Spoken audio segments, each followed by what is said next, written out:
Good morning. আজ সকালে উঠে দেখছিলাম প্যান্ডেল বানানোর জন্য জোরদার করে তৈয়ারি চলছিল। আমরা যেরকম ছায়ামণ্ডপ বানানোর জন্য আমাদের কলা গাছ জরুরি হয়, এখানে কলা গাছ না, এখানে কিছু একটা গাছের ডাল জরুরি হয়েছিল। সেই জঙ্গল পঙ্গল দিয়ে গাছগুলো হচ্ছে ছায়ামণ্ডপটা বানিয়েছিল। আমি কিছুই বুঝতে পারছিলাম না, সবাই সবার কাজে লেগে গিয়েছিল। খাওয়ার দাওয়ার প্যান্ডেলে সব কিছুর জন্য সবার তৈয়ারি চলে গেছিলো।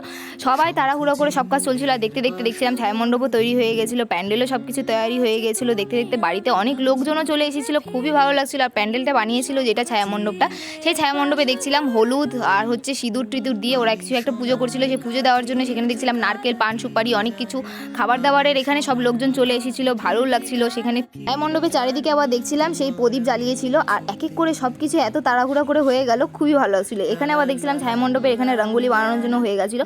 আর এই ছায়ামণ্ডপটাকে পুজো করার জন্য যে পুজো করবে তার হচ্ছে মুখে হচ্ছে পান সুপারি ছিল, সে যাতে কোনো কথা রকম বলতে না পারে, কারোর সাথে যাতে কোনো কথা না বলে, কথা না বলেই হচ্ছে সব কিছু পুজো করতে হতো। আর এই ছায়ামণ্ডপটাকে আরও বেশি সাজানোর জন্য ফুল দিয়ে সাজাচ্ছিল যাতে আরও বেশি সুন্দর হয়ে যায়। যাই হোক, সবাই হচ্ছে এক এক করে করছিল, ভালো লাগছিল। এরকম রিচুয়ালস আমরা কোনোদিনও আমাদের ওয়েস্ট বেঙ্গলে দেখিনি। এখানে এসে দেখছিলাম যে পুজো করছিল তার পুজো দেওয়া কমপ্লিট হয়ে গিয়েছিল। আর চারিদিকে হচ্ছে ভাত দিয়ে দিতে হতো, তো এখানে সবার ফার্স্টে উনি খেয়ে নিয়েছিল। আর এখানে চারিদিকে হচ্ছে এক এক করে খাবার দিয়ে দিয়েছিল।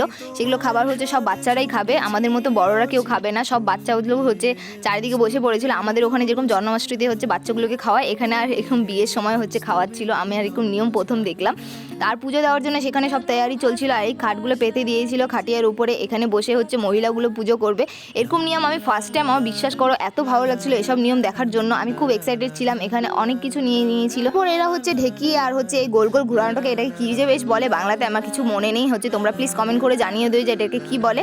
তারপর এখানে দেখো সব বউগুলো বসে গিয়েছিল পুজো করার জন্য। আর নিচে হচ্ছে টুকরি রেখে দিয়েছিল, যে আটাগুলো ছিল সেই আটাগুলো হচ্ছে যাতে নিচে কোথাও যাতে পড়ে না যায়, একেবারে ভালো করে রেখে দিতে হবে, তার জন্য সব কিছু প্রস্তুতি নিয়ে নিয়েছিল এখানে। আর এখানে সব থেকে নিয়ম হচ্ছে আমরা যেটা ইউনিক লেগেছিল, আমরা যেরকম কোনো কিছু পুজো করার সময় মন্ত্র পড়ে, আর এখানে এরা গান করছিল। এটা বেশ একটা অদ্ভুত একটা ব্যাপার ছিল, আমার খুব ভালো লেগেছিল এই জিনিসটা।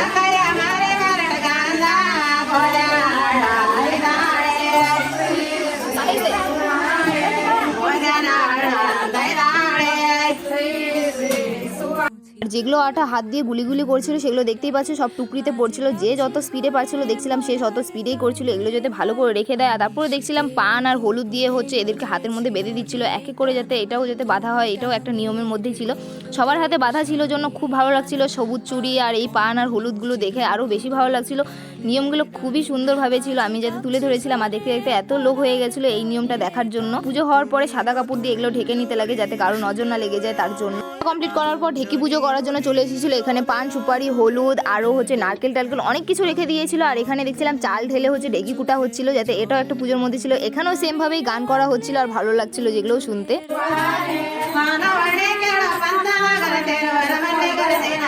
ঢেকিটাকেও সেমভাবেই সাদা কাপড় দিয়ে ঢেকে নিল যাতে সেটাকেও কারো নজর না লাগে। এত সুন্দরগুলো নিয়মগুলো আমি তার জন্য ফোনে তুলে ধরছিলাম, যাতে ছোটোবেলার মতো আমি যাতে বড় মামার বিয়ে যেটা দেখেছিলাম ভুলে গিয়েছিলাম, ছোটো মামার বিয়ে যাতে আমার সব কিছুতে মনে থাকে, ভিডিও দেখে যাতে সব কিছু আমার মেমোরি হচ্ছে আবার জেগে ওঠে, তার জন্যই।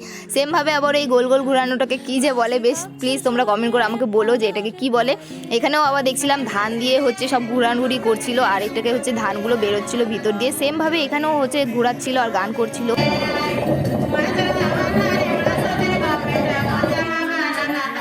পুজো কমপ্লিট হওয়ার পর এখানকার প্রসাদ ছিল মুড়ি আর চিরা। এই মুড়ি আর চিরা খাওয়ার জন্য এত লোক বসেছিল। আর এই যে বর মশাইকে দেখে তো মনেই হচ্ছিল না যে এ আজকের হচ্ছে গ্রুম বর। আর সবাই চলে যাওয়ার পরে হচ্ছে বাড়িঘর ফাঁকা হয়ে গেছিলো। এতক্ষণ পর আমি এই ফাঁকা বাড়িটাকে দেখছিলাম আর এত সুন্দর লাগছিল। তারপরে এই যে আমি এখানে বোর হচ্ছিলাম, ভাবছিলাম ফাইনালি এখন আর শেষ হলো। তারপরে আমরা দুজন কাপড় ধুয়ে টুয়ে ছাদে চলে এসেছিলাম এই ধাটাপুরা রোদের মধ্যে। আর এই যে এত খুশিতে ছিলাম যে হ্যাঁ ফাইনালি মামার বিয়ে লেগে পড়েছে। খাবার দাবারের এখানে চলে এসেছিলাম, দেখছিলাম আটা টাটা হচ্ছে এই গুলি করে, আর এটা ছোটো ছোটো পিস করছিল। এটাকে কী বেশ বানাচ্ছিল, কী রেসিপি ছিল এখনও পর্যন্ত আমি খেলাম না। আর এগুলো সব ছিল মেয়ে বাড়িতে নিয়ে যাওয়ার জন্য, সব কিছু মেয়ের বাড়িতে যাবে। বাইরে গিয়ে দেখছিলাম রঙ্গোলি বানানো শুরু হয়ে গেছিলো, সব দিদিরা বোনেরা মিলে সাজাচ্ছিল। যাই হোক, এটা ছিল বিয়ের পার্ট 1, পার্ট 2টা পরে আসবে। তাহলে চলো আজকের জন্য এতটাই ছিল, টাটা বাই বাই, নেক্সট ব্লগে আবার দেখা হবে, বাই।